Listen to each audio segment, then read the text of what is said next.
Samantala, nakumpirma ng mga mananaliksik ang presensya ng dalawang species ng algae na posibleng magdulot ng permanent short-term memory loss. Ayon sa pag-aaral, natuklasan ang dalawang species na ito sa shellfish water samples sa mga lalawigan ng Quezon at Cavite.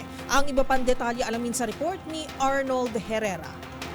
Kinumpirma ng Filipino at Malaysian researchers ang presensya ng mapaminsalang diatom sa Luzon, isang uri ng microscopic algae na posibleng magdulot ng permanent short-term memory loss o amnesic shellfish poisoning. Sa joint study na isinagawa ng Ateneo de Manila University, Department of Biology at University Malaysia Sarawak, natuklasan ang dalawang species ng Pseudonychia diatoms, ang P. pungens at P. brasiliana, sa shellfish water samples sa mga lalawigan ng Quezon at Cavite. Ito rin ang unang beses na naiulat ang presensya ng P. brasiliana diatom sa Luzon.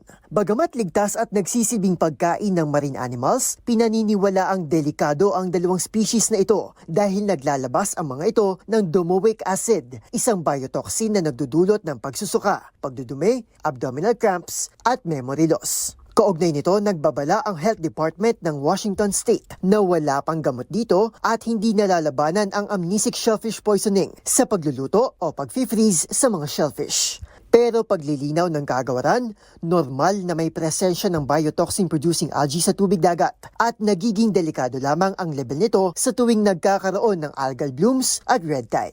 Para sa MBC TV Network News, ito si Arnold Herrera. Una sa Pilipinas, una sa Pilipino.